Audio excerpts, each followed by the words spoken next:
Versus Left. Host Rob B. attempts to look at both sides of every political issue, as well as draw on the historic precedent and influences in modern politics, as well as the future being built by the leaders of our time. Like, subscribe, and sit back as we dive in at Off the Rails Right versus Left.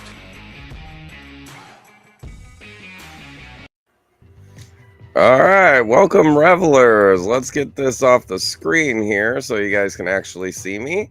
We're back on what's been pretty much a non-stop daily barrage going into the election.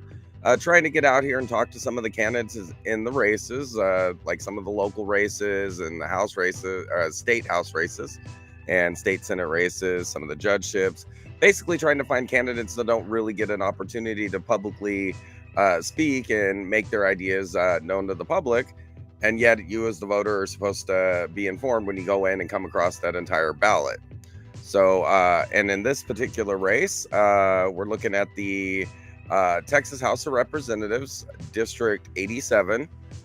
There's a couple of the big party candidates, but we also have an independent write-in candidate. And so this is like really important for you to know that they're there because it has to be written in correctly. They're supposed to follow the intent of the voter, but we know how those things go. So we are happy to have join us today Jeff McGunegle. McGunegle, did I get that right? Yeah, or McGunegle, either one. McGunegle, perfect. So yeah, man. All right, well, thank you for me. making. Yeah, and I appreciate you making the time for me. I mean, we're a little show. We don't get a huge live viewership, but we end up getting thousands of people coming back afterwards, catching the clips and then following up from there. So definitely nice to have you join us. And when people are reviewing their ballots, if they're like, oh, who's this guy, I'd like them to be able to Google your name and be able to find an interview where they can see what you're actually where you stand on the issues. Absolutely gets me out there. I think I got a lot of great ideas, transformative ideas that and really I feel like I've been shunned in a sense. It's kind of like the local Amarillo Tribune, I contacted them, said, hey, you didn't list me in your voter guide. They come back, oh, we checked with the Secretary of State and you are and I'm like, aren't you supposed to know that? Well, I mean, I found your information and the information of all the candidates for all the races in the very publicly available state listings. So there's not really any reason to not have it on there. You're also listed on Ballotpedia, so I don't know why they wouldn't have it on there. I went very much in depth on that, and and they just took snippets. But then again, I'm a controversial person, candidate, and my what I have to say perks up the ears of those that do not get represented in this. So it's best to keep me as quiet as possible, I would say. So. Well, see, I disagree because I mean that's actually the problem in our system is it was never intended to be a two-party system, and yet we've been deadlocked into it. And of course, those two parties control all the houses, so no matter where you are, they're trying to keep everybody else out. Exactly. Yeah, and then like it's kind of interesting because I actually say both of the parties are shifting too far left for me as a libertarian because the Republicans are becoming more centrist, despite the hype about them. They're actually becoming more centrist. And at the same time, the Democrats seem to keep going further and further left because, these days it seems like they haven't heard of a government control that they wouldn't Yeah. like to implement. Well, So maybe they're just getting pushed over there. I mean, that's kind of this pendulum, this polarity. You start pushing one way, it's got to kind of move that way. So, well, I think kind of what's happening is so a lot of disinfected Democrats are moving over to the Republican Party. And in the Republican Party, when somebody says something wackadoodle, they just go sit down and shut up. yeah. But when somebody in the Democrat Party says something wackadoodle, they say, hey, let's go this way.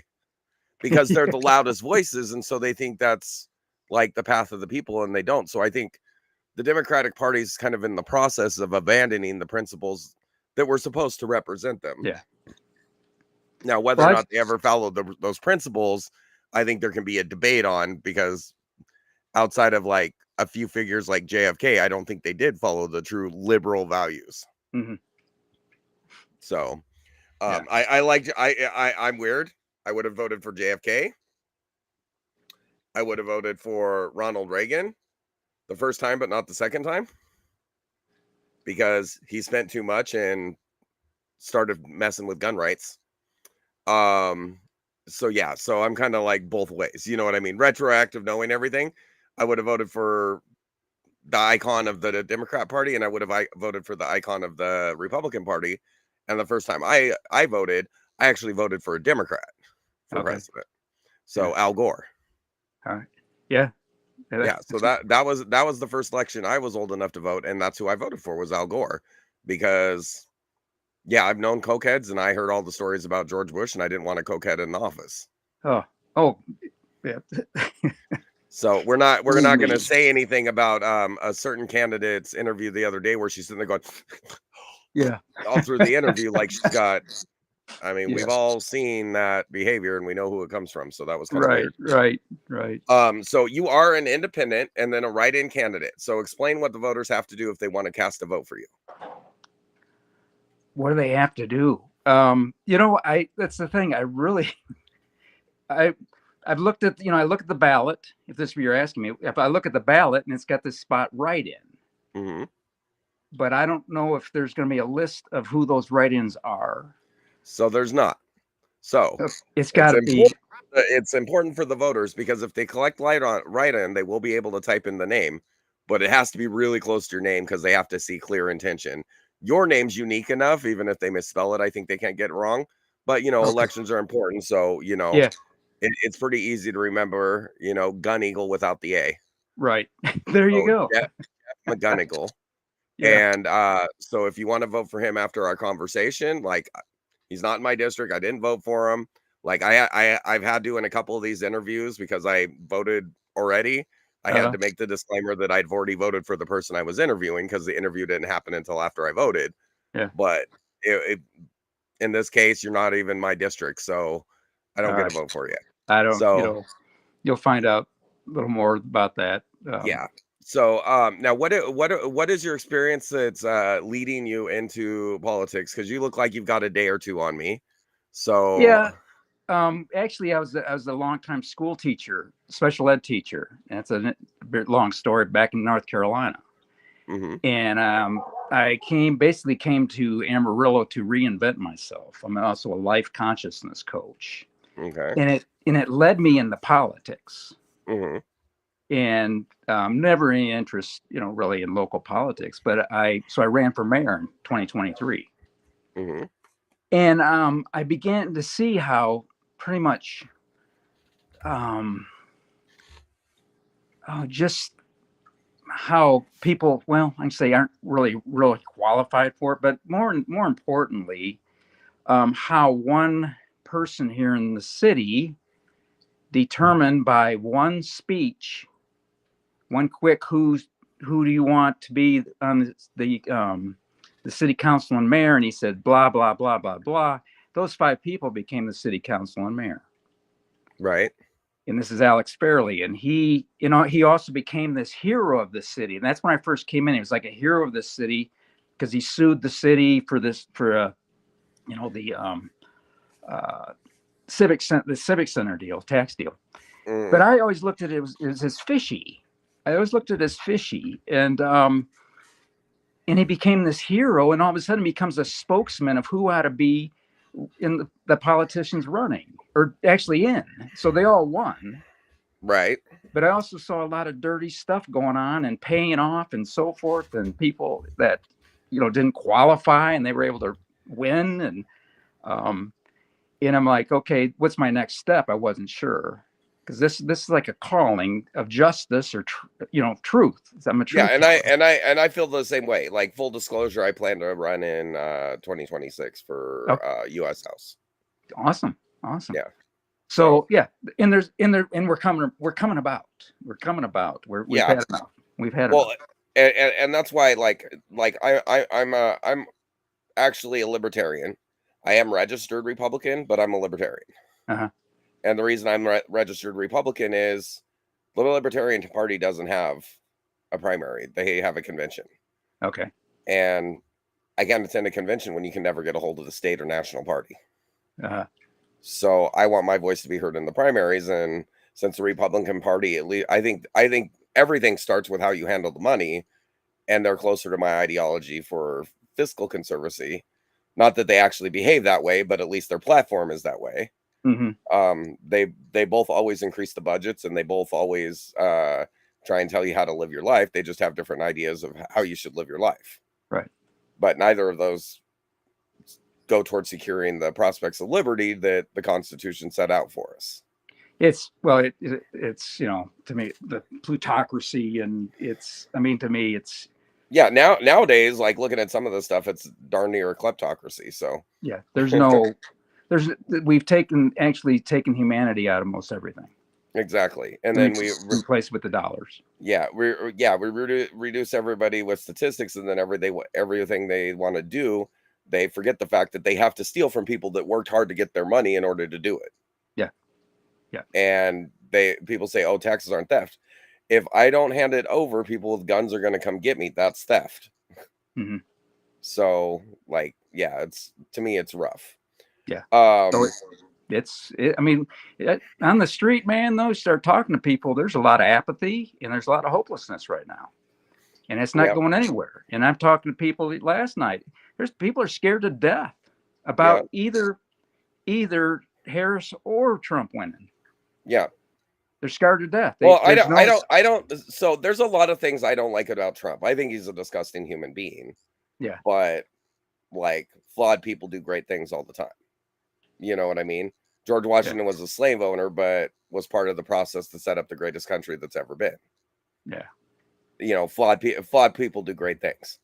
But we're so degraded now. Yeah. That being said, Donald Trump was in office for 4 years, and nothing that bad happened. The worst thing that happened was January 6th, which had lasted about 3-4 hours compared to 6 months of the BLM Summer of Love.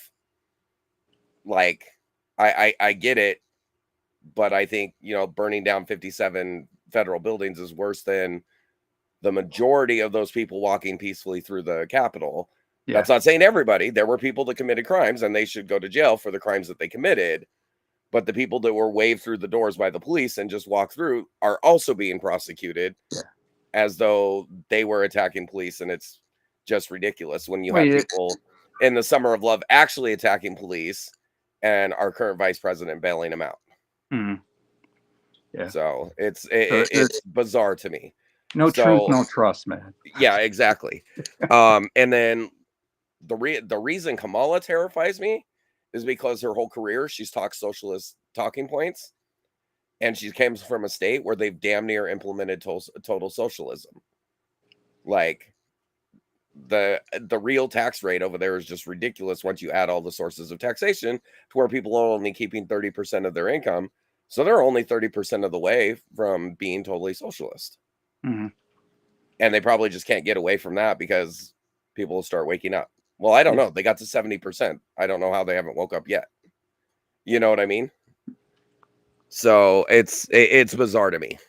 Anyway, but here in Texas, and specifically in your district, I know one of the big things going on in the state house right now is the whole thing with education, which is huge for our future. And a couple stats that strike me were what, 36th for funding in the country, 43rd Yeah. for performance, and we're like third worst in the country for literacy rate. Yeah. So that's disturbing. So And I'm a school teacher, yeah. come from a very highly intellectual family, and I understand that. So The core of our quality of life is in education. yeah, and so I mean, part of that, I think, funding is one part.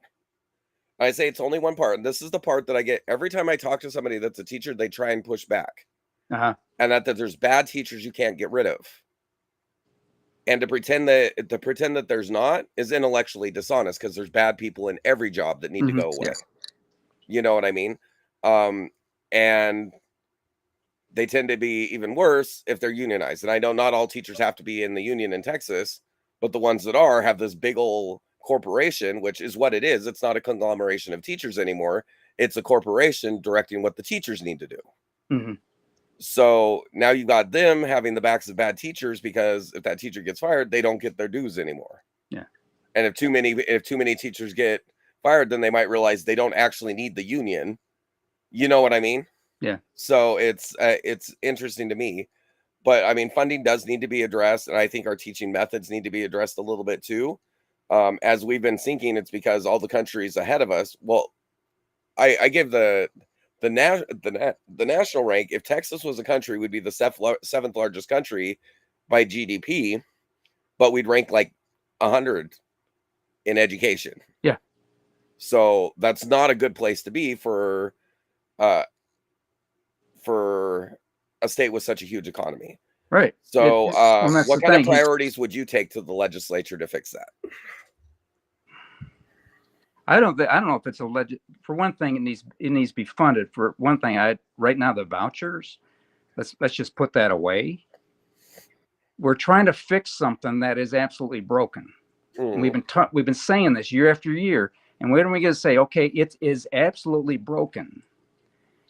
And so, we're with AI and so forth. We don't know what the world's going to look like in 3 years. You start college today, you don't know if your degree is going to be any good in 4 years. I'd argue 90% of them aren't any good anyways. I've got a degree in accounting. It works, but it's useless because you can do most of it with computers now and not have to even think about it. Exactly. Well, you take a picture. You take a picture of your receipt, and the program does everything else. Yeah. The second part, for my MBA in marketing and administration, none of my teachers ever did marketing or administration. They had no idea how the world works. Mm-hmm. Yeah. So I have three degrees that are mostly useless now. Yeah. Good thing I retired at 37, and I had found myself in a field that those things made me stronger at what I was doing, but they weren't dependent on my degrees, because the degrees are arguably useless. Yeah, go ahead. As a special education teacher, who actually I work with kids with autism, which is they're the toughest kids in the world to actually reach.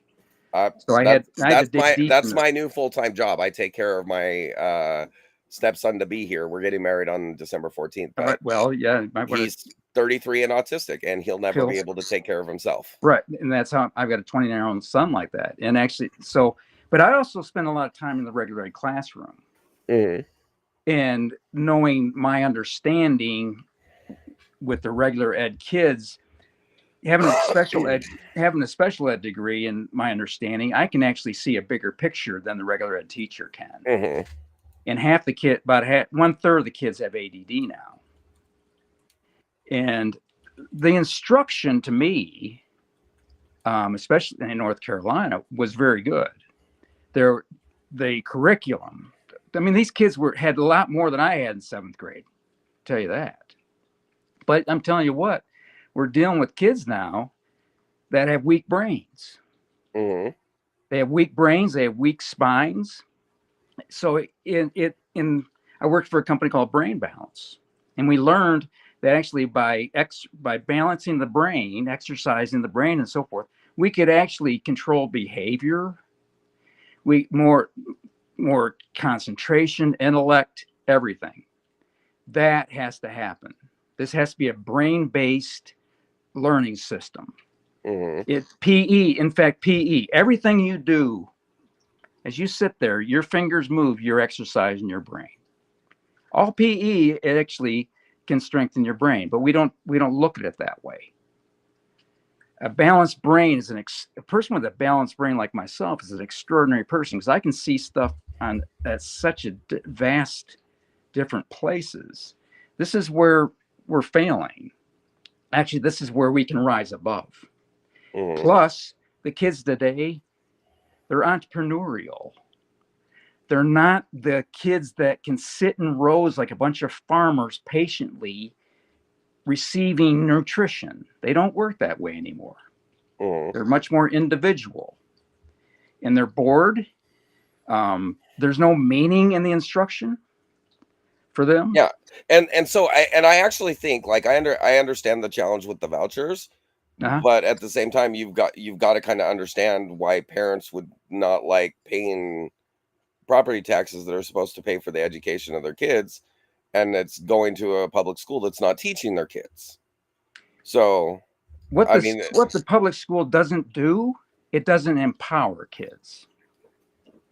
they tell them not how to think. They tell them what to think. And so by the time you get past 5th grade, if you don't have any critical thinking skills, you're going to fail in every subject. Right. So it's, and then we pass them anyways thing. Because if you fail the kid, then it makes your school grades look bad. And teachers teach, especially here. You can see this. I can see it in the whole city because the city is a reflection of your school system, and I can see disempowered people year after year after year after year that are in it's like they're waiting to be told what to do. Yeah. So part of that, I think, is like our desire of us as a society to like find something that's incurable to blame for a problem. Yeah. Okay. When I was a kid, nobody had ADHD. And I'd argue that they don't now, because you can't tell me the same kid that can't sit through an hour-long class has ADHD when he can sit and play a video game for 16 hours straight on the weekend. But it depends on if they have an interest. No, that's the point. Yeah. Okay. Yeah. Okay. They're being bored to shit. They're not ADHD. Right. School sucks. Right. So, and how are the countries that are performing better than the United States, and by even greater margins, Texas, doing it? It's because once you get to 3rd, 4th, 5th grade and your aptitudes and interests start showing themselves, they shuttle you into career path programs. And we're starting to get a lot of that in Texas with some of the charter schools and stuff like that are attached to the public schools. Yeah. And I think maybe accelerating that might be a way to keep the money in the public school. But I think every parent realizes that public school isn't working. No. Part of that onus is on the parents because parents are uninvolved. But at the same time, the most successful countries, I think it's Denmark, Norway, their kids go to school for 5 hours a day and never have homework, and yet they come out of high school at 16 and excel in college even here. So it tells me that the process, like the standardization of the teaching method and the one-size-fits-all approach, is what's failing. And I think that's what's pushing parents to want to take their kids out of public school and go to private programs, because when you go to a private school, that's a lot of what they're talking about, is they're able to tailor to the interests of the kids so the kids are successful. Does that make sense? Yeah. So now also there's some dirty pool going on here in Texas where they have a huge budget reserve that was left over, that the money from the rich school districts were supposed to go to the poor school districts, and instead they have that money sitting in a fund that was never dispersed. So then the legislature needs to write some laws that holds the executive branch accountable for not following the law and dispersing that money. Yeah, I mean, it's a power over system that, I mean, yeah. Well, and it's a problem. It's a problem on the national level too. Yeah, we write the laws that the executive branch is supposed to follow, but we don't put in the consequences if they don't. And then you see that in like the criminal justice system as well. This is the law, this is the punishment, and then the prosecutor never prosecutes the crime, or they do even worse. The people have a right to a speedy trial, and they can't make a case, so they drag it out for a year, and a person who's innocent of a crime sits in jail for a year waiting trial because they don't have money to get out. Right. But getting rid of bail, doesn't work either, because then you're setting free people that are actually that criminals caught in the act on video, and they can't and they function can't. out there. Yeah, and then they never show up. Then they never show up, and you don't see them again until you arrest them for the next crime. Yeah. That's usually worse than the last one. And most of those people have ADD or learning disabilities too. Yeah, well, I mean, I make the argument for learning disabilities. Like I said, I Yeah. don't buy ADD because I've seen too many people that were. Oh, we lost him. Hopefully, he can pop back in here. So I have a hard time buying the ADD because it's you have the issue of the kids with ADD being able to focus on different issues. Yet the subjects in school they're not able to pay attention to, or they just generally don't. They're bored and lackadaisical in life, and that's why getting them on the paths that they're interested in and they can develop is a lot more important. So hopefully he's going to be able to join back in here.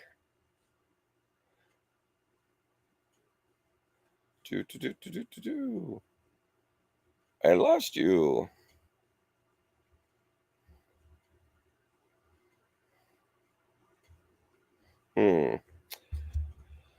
Well, if there's anybody on there that wants to chat, I see we've got a bunch of people watching. If you guys want to chat, you can go ahead and throw out. What do you guys think? How's public schooling going in your communities? Because here it's inarguably a rough go of it here. So I'm not really sure what's going on here. It looked like we had a good signal, but I lost them.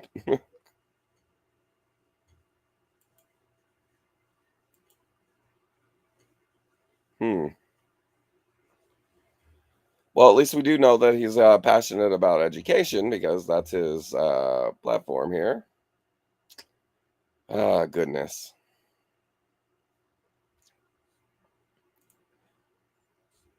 Okay, well, I guess I'm going to talk, and hopefully when he comes back, we can continue on where we're at.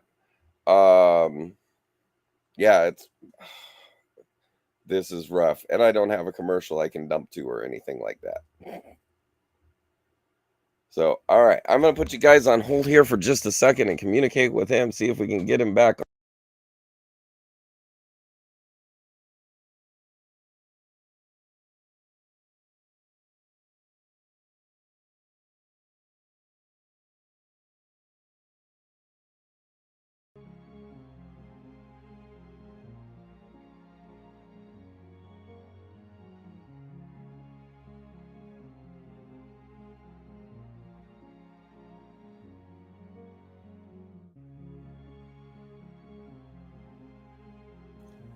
All right, yay, looks like we got him back. That's the weirdest thing. My phone overheated. Oh, I've actually had that happen before too. So, especially if you're charging and running. I lost your sound. There we go. All right, cool. So, all right, so no biggie. So he'll be a little shaky, but we're gonna keep going. Yeah. Okay, so obviously there's a funding issue with the schools in Texas.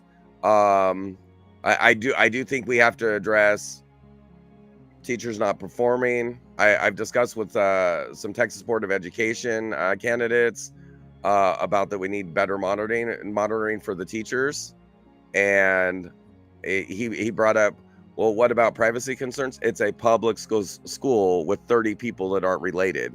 There's no privacy issue in a school. It's ridiculous to think there is. And even broadcasting it to something that's like secure that only the parents can log into and see what their kids are doing.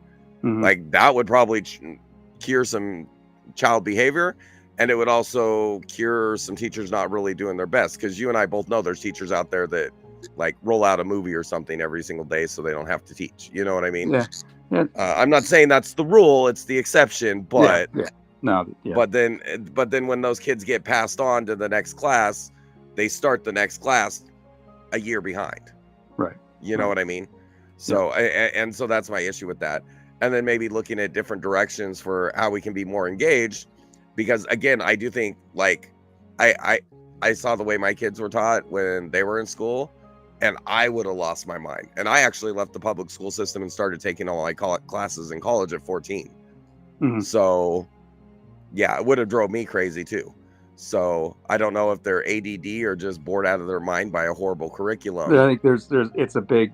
I mean, we're seeing now. I mean, adults up to 80 or whatever. They're when we're on these phones all the time and scrolling, we've actually losing the concentration ability. Yeah, well, especially with apps like TikTok and Reels on all these So places where you have like a 15-second attention span and it reinforces that brain chemistry of going for that next dopamine hit. Yeah, kids shouldn't be on electronics at all. they're telling me though, at high school kids, they're telling me, Jeff, we want to get out of this thing. They feel the addiction to it. Yeah. And they And, want well, out. and to me that's good parenting. It's just as problematic and addicting. I wish my stepdad had beat the shit out of me the first time I smoked a cigarette. Yeah. So I mean, I did athletics, so whenever I had sports season going on, and then for the 3 or 4 years that I was running marathons, I didn't smoke. The rest of my life I've smoked. Yeah. And it just becomes kind of the thing I do when I'm doing something and I can't, I just do. Yeah. And but it's something that when I'm not competing, and I broke my ankle, so I can't run marathons anymore. It doesn't take the pounding anymore. It did that on purpose. Yeah, I think so. So anyway, I look at very big picture things though. mhm. Okay, so our schools are failing, our healthcare is failing, our our governments are failing. What isn't failing right now? Right. Business is failing. All this is failing. We have a crisis of wellness. Right. We have this. I'm a big RFK fan. For years, Yeah, and you start at the earliest levels, and all of our counselors, the only mental health professionals a lot of these kids are ever going to see, are doing scheduling that the administrator should be taking care of. Right. Yeah, and they're really not. I mean, when you But get you get into, what I'm saying. That's the only Yes. resource that the kids have, Yes. and we're piling them up with administrative work that we're paying administrators to do in ever increasing amounts of the budget. And that's the concern of most people in the school. Say we need more money, and it's like every time the budget's increased, the score's gone down. So it's a hard push convincing parents that more money needs to go into this, especially when we're kind of ridiculously taxed in a state like Texas, that if they just set up a sovereign wealth fund off the oil like they did in Alaska, nobody would be paying taxes. That's what we have to do. Something like that. Yeah. Yeah. So then you have the money to play. But what is clear in the results coming around the world is getting kids broken off to their actual interests makes for a more illuminating learning experience, a more engaged student. And when the kids come home excited and happy and talking to their parents about how great school is, it gets the parents involved in the system too. Absolutely. Yeah, the kids are inspired. There's a and that's why you I understand you don't want to pull more resources from struggling schools, but that's why so many parents support the vouchers, is because when their kids go to private schools, that's the way the kids come home. Does it make sense? Yeah. My daughter was a great example. IQ 160. I was told she couldn't learn math. She started homeschooling, and every day she was excited about what she learned. Mm-hmm.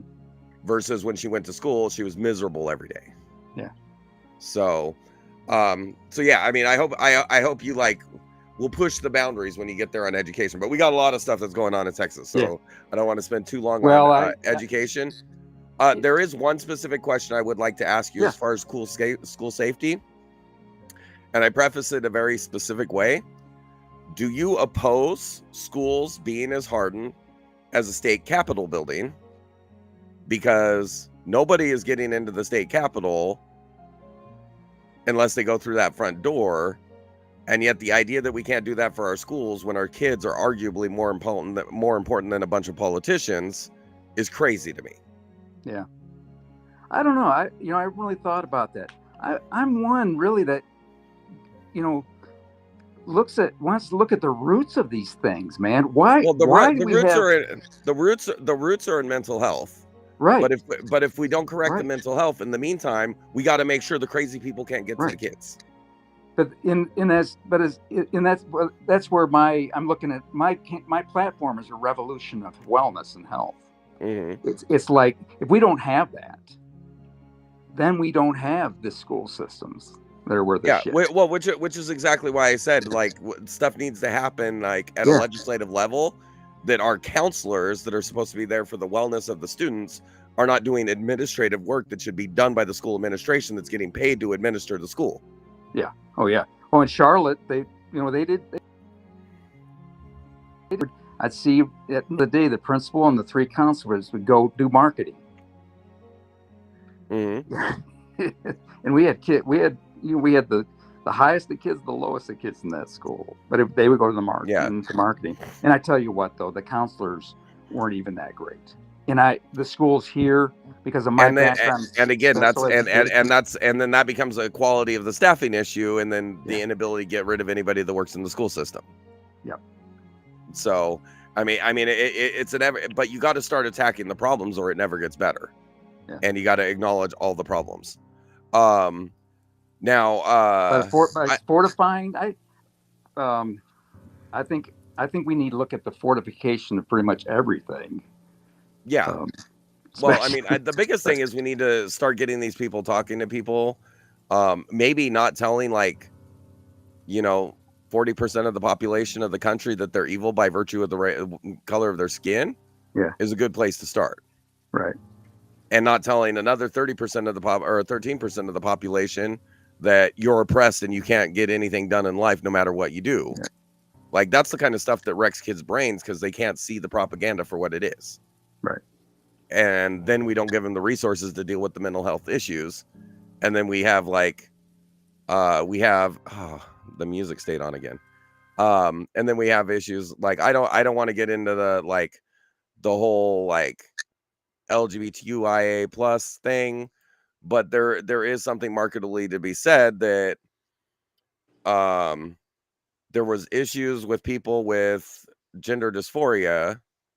We start acknowledging that the gender dysphoria, which is a body dysmorphia, like in the guide for psychology, that's where it was listed. Mm-hmm. So it was in the same category and anorexia and bulimia. And these kids could not be gender dysphoric. They might just be gay and uncomfortable because they're gay. Uh-huh. You know what I mean? And instead we're trying to change them to the opposite sex. And to me, that's kind of like treating a bulimic or an anorexic with diet pills. Yeah. And telling them, get to exercising, fatty. Yeah. It's crazy to me. So it is the whole we've lost, and that's the mental health thing. It actually, I think the WHO said that's our next pandemic. Yeah, and I think all but one or two, and it relates to education and then going on into safety. It relates to that because of these school shootings. I think all but one or two of the most recent ones in the last 4 years, clearly just by looking at them, they had some sort of gender dysphoria. You know what I mean? But they never say it on the news because it doesn't meet their agenda that they want to broadcast on the news. But you can look at the pictures and you know when people are having issues. Right. You know what I mean? So that to me is an issue. So it's tough. Another thing that's challenging, and this is actually going to impact a lot more of the economy, but it's also impacting schools, and that's insurance.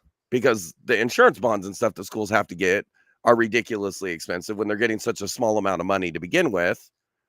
And then the insurance is out of control because of liability, lawsuits, all of that stuff.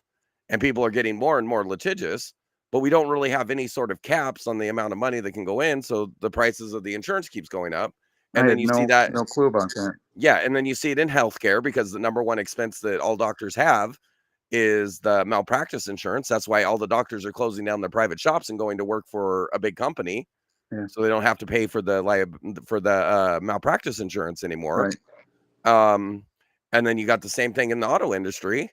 It's not the average settlement that they make with the person who's insured that causes them the problem. It's the ridiculous lawsuits that they have to pay out on when they lose a lawsuit that drives up the cost.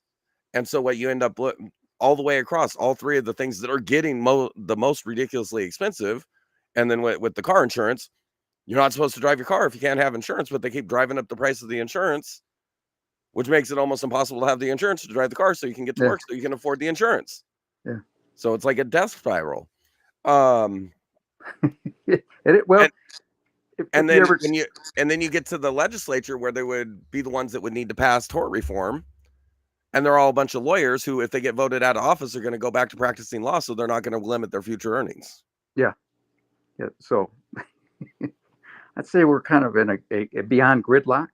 Oh yeah, it's ridiculous. And, Yeah. and what I think we need is people coming in that aren't lawyers pushing for first legislation that says you can't vote on bills that you have a conflict of interest. Once you get that passed, then you propose the tort reform, and anybody who's a lawyer can't vote on it because they have a conflict of interest. Mm-hmm.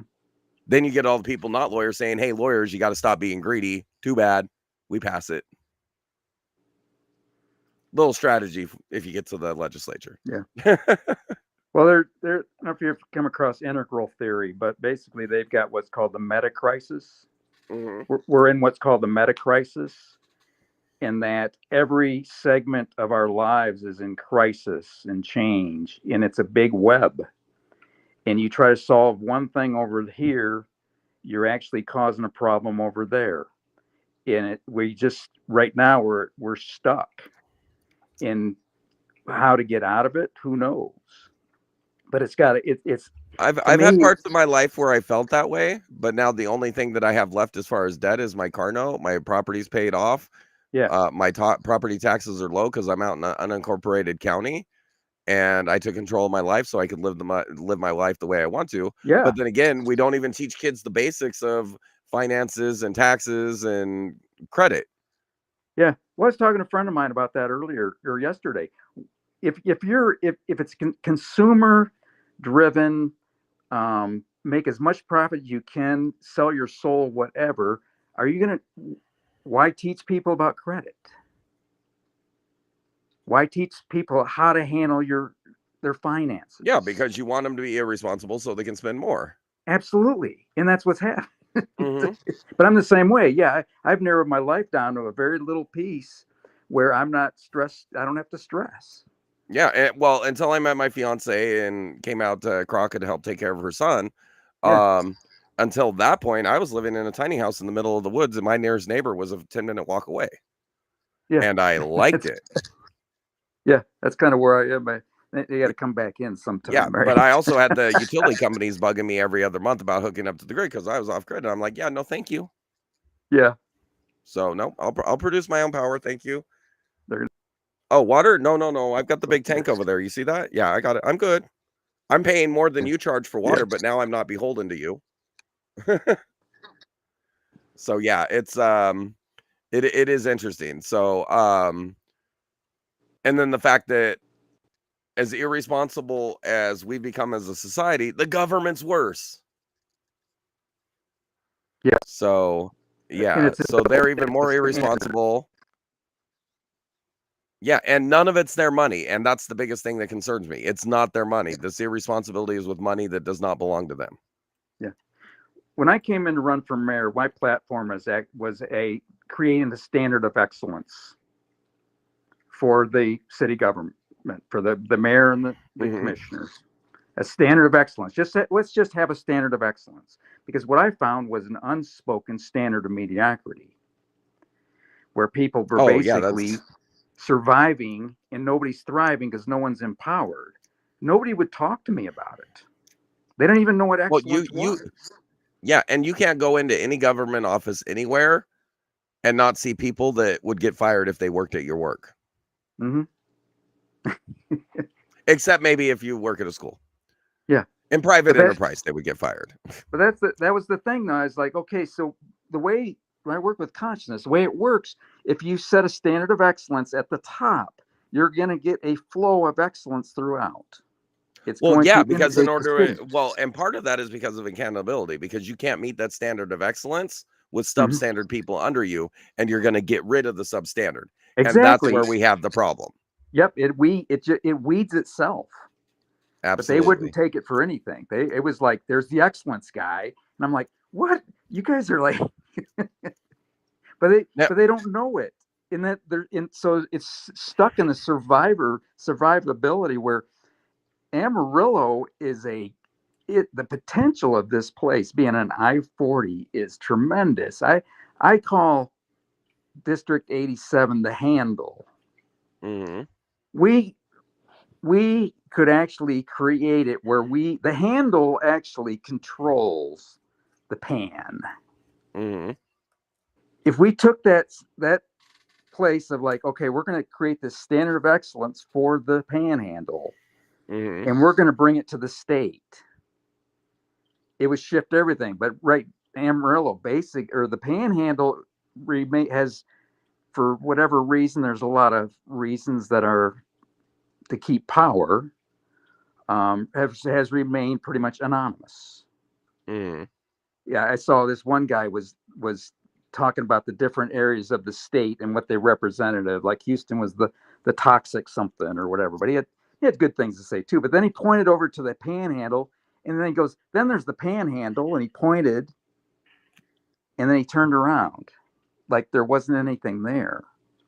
Yeah, which I understand we got agriculture and energy production up there, right?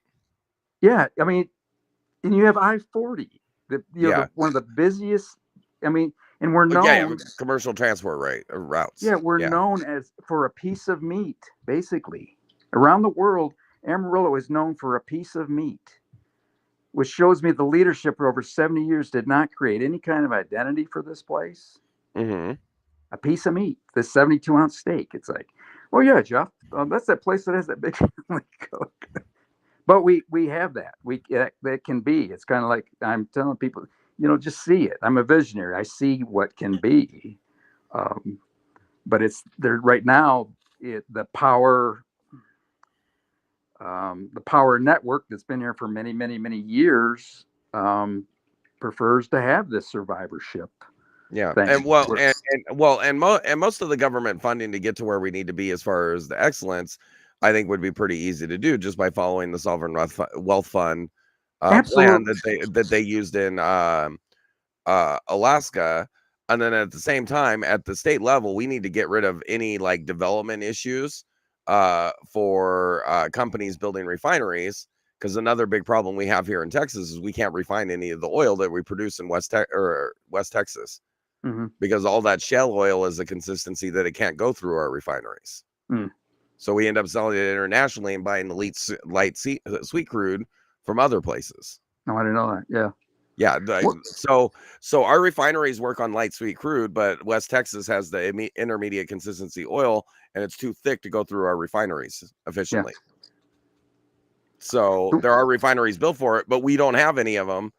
But the regulatory burden at the federal and state level, and like the state legislature can streamline the state part of the process, and then that would give, like, I can't imagine Abbott not wanting more money coming into the state, but that would give him a cudgel to go sit down with Ted Cruz and say, look, you guys need to get these regulations fixed. You know what I mean? Mm-hmm. Yeah. Or Colin Allred if he wins, who knows? I mean, but you get what I'm saying. Yeah. You got to position the state before you can bludgeon the federal government to free up your state and get their hands out of your pockets because the Constitution didn't give them right to be in your pocket.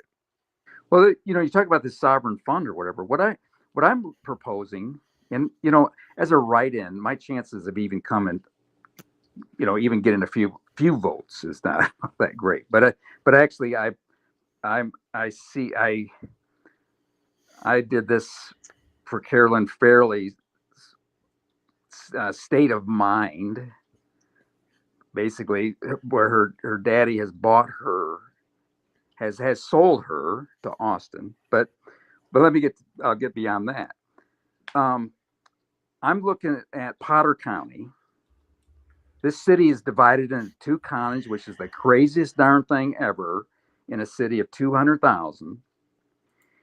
And so but there's two representatives also. So I'm only to do for Potter County, I guess. Mm-hmm. But Potter County's falling apart. And I'm like, okay, so we've got people that still have that money. They still have that money, which should have been in this fund. These people are still around. I need $1.2 billion to fix the infrastructure. Mm-hmm. It's going to take 10 years for North Heights, which is the African American part of town, to fix their sewer and water pipes. 10 years at $1 million a year. They're 100 years old. I'm going like, let's start building these funds to fix, and let's fix it. Yep. And it's the baby boomers like myself, 60 and up. The money's there. Mm-hmm. And it's the thing, if you're going to invest in these kids that are the sickest kids ever, let's do it. Start here, and get the city out of it, get the government out of it. Yep. So, but like I do like going in as a state rep. If you get in there, now my path, I'm going right after Pete Sessions. I'm a libertarian, but I'm going to primary him as a Republican. That's what I've always been registered as, even though my ideals are more libertarian. Because the way I see it, the Republican Party isn't what they promise. No, they sit there and they pass the tax cuts that they promise, but then they guarantee that the next Democrat's going to raise taxes because they increase the debt so much they have to raise the taxes. Yeah, because they spent, and then we're starting to get the same thing in the Texas level. The Republicans just keep spending more and more and more, and I don't see a reversal. And we have more than enough government. Yeah, like the government doesn't need to get bigger. Just like here, it's two sides of the same coin. We got two factions that are fighting with each other, and they're the same two control freaks that are the same side, or two sides of the same coin. It's the same thing with the uniparty. Yeah, as I see it too. It's all corrupt. It's corruption is corruption. That's they're all one. They're all one big corruption party, and it's time for somebody to knock them off their horse. It's all corrupt. So how can you get anything that's really for the greater good out of corruption? Yeah, and after Ross Perot scared the shit out of what was it, Clinton and Bush? Uh-huh. Yeah, after that, they got even more corrupt and went and colluded and did the same things in all the states to make it even harder for independent and third-party candidates. We better get super corrupt now. Yeah. So it's like, oh shit, they're challenging our corruption. We need to shore it up with more corruption. And that's where I got in this thing with Fairleys too.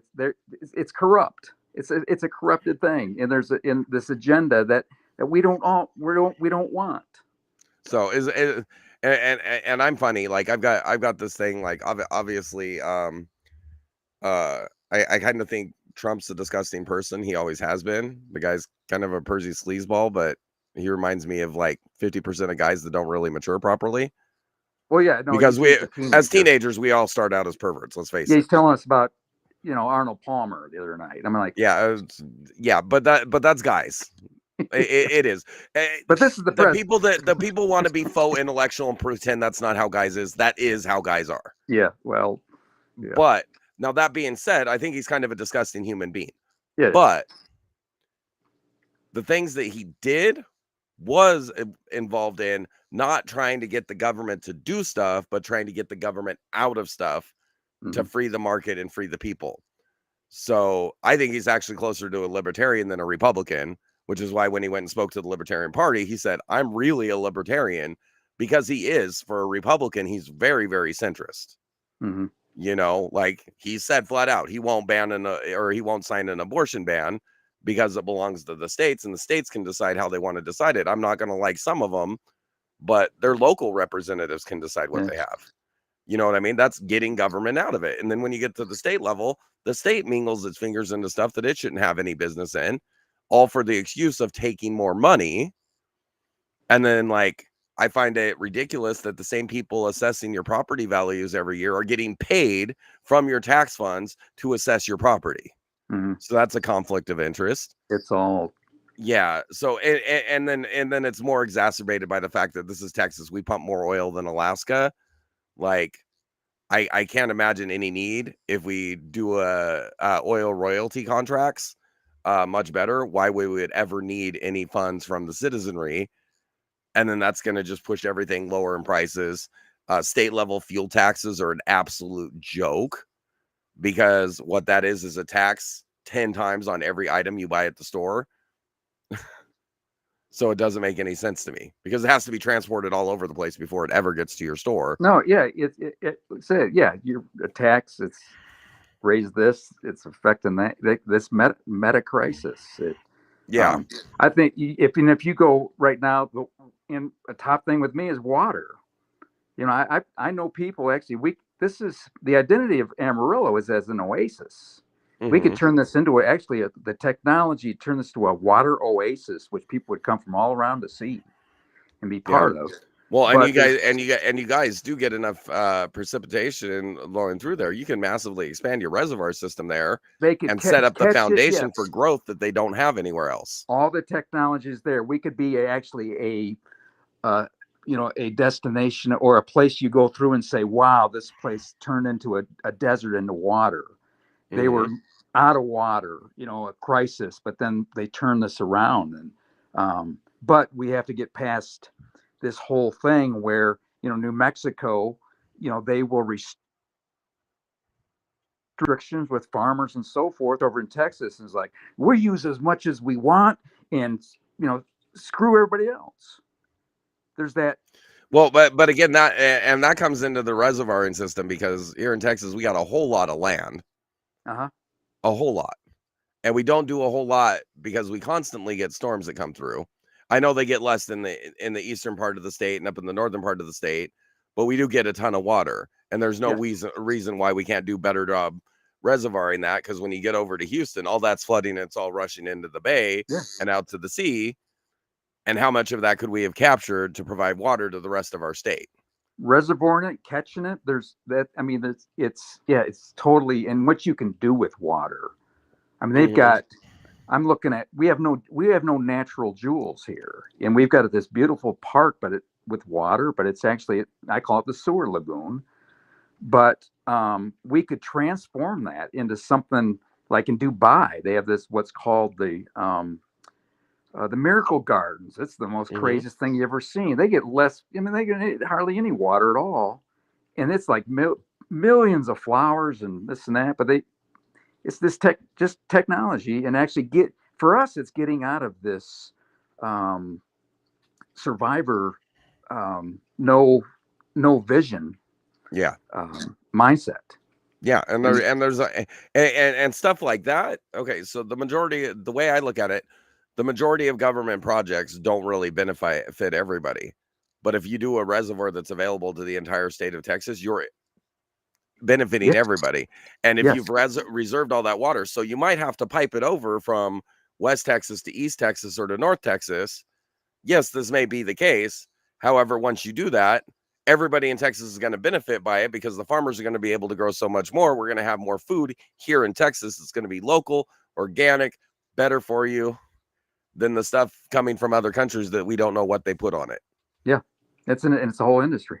Yeah. It's a whole industry for getting away from the cows and all that. It's a whole thing, and it's a matter of taking that initiative.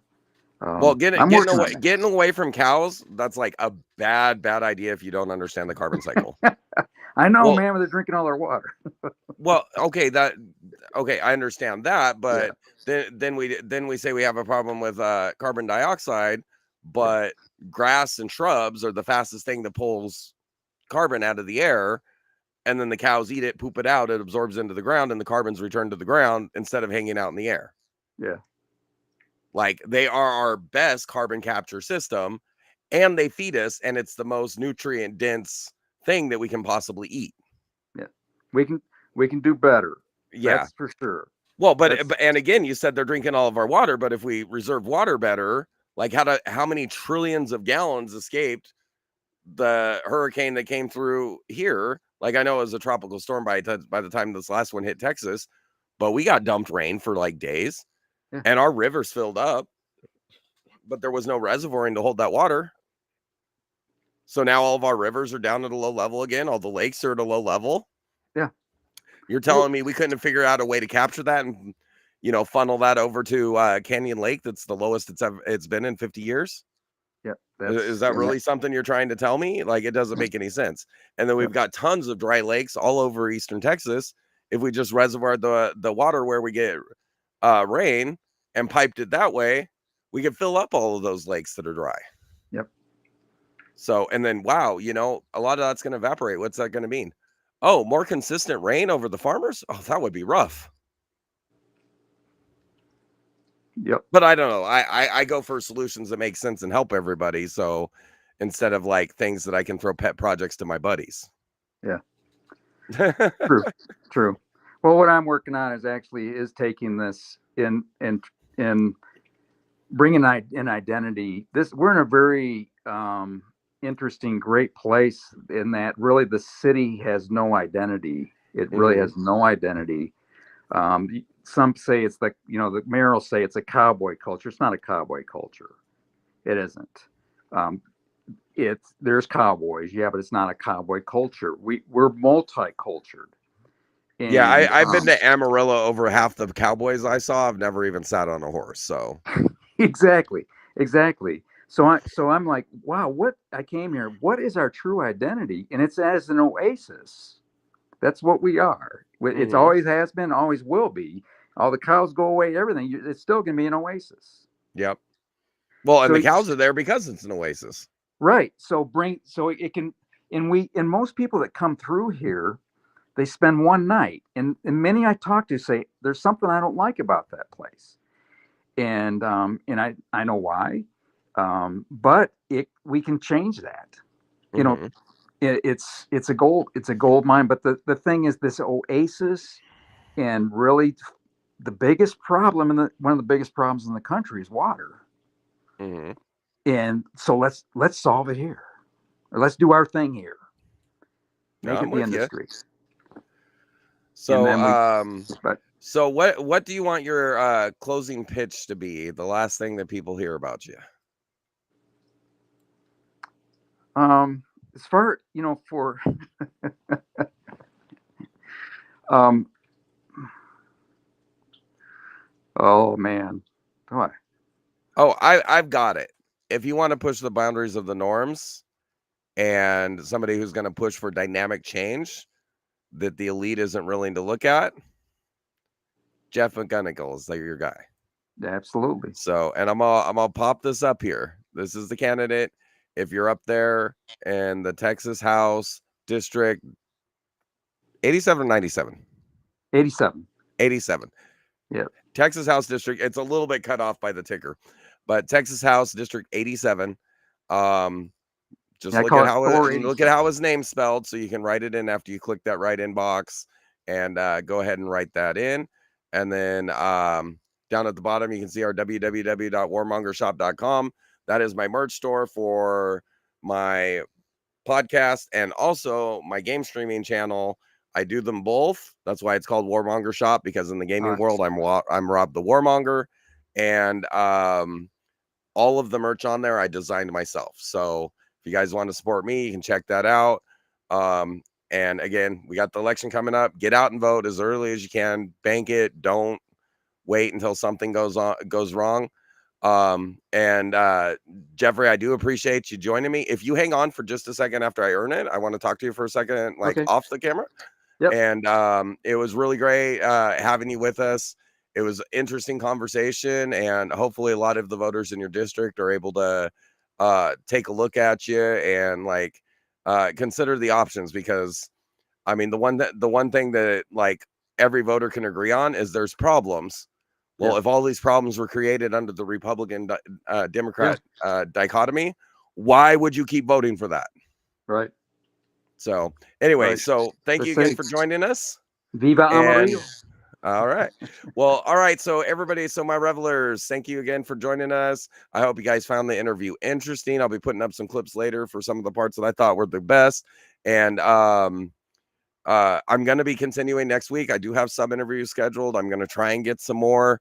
I don't know how many I'm going to be able to get next week, because it's the last 10 days going into an election. So the people are going to be really busy. They're going to be poll watching during the day and like going out and meeting voters before that, trying to make sure that everybody gets out to vote. So the most important thing, no matter what candidate you vote for, is go out and vote. Whether you want to vote for Democrat, Republican, Libertarian, Socialist, Communist, Green Party, whatever you want to vote for, go and vote, because that is the fundamental right that we have, and is the only control that we have over the politicians. And the guys that are screwing up, they don't necessarily have to lose in order to get the point. If they come close, you can still change the behavior. So thanks as always for joining us. We'll see you guys again on Monday. Of course, you can catch me over the weekend over on the streaming channel, on the gaming channel. And hopefully you guys are enjoying all these interviews that we're doing.